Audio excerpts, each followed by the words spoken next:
Hello everyone, my name is Arun. Today we are going to see about Python indentation. So indentation refers to the spaces at beginning of your code. So in other programming languages, indentation are just used for readability. But in Python it is very much important because Python uses the indentation to indicate a block of code. So let us start the programming in Python. Let's say if I am going to write a simple if statement, 5 is greater than 3 and I am going to print 5 is greater than 3.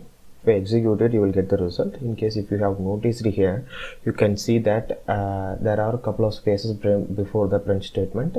So if you remove those spaces and you try to execute the code, you will get the indentation error saying that Python is expecting an indented block. So this is called indentation in Python. If you leave a single space or number of spaces is up to you. If you leave a single space and try to execute it, you will get the result.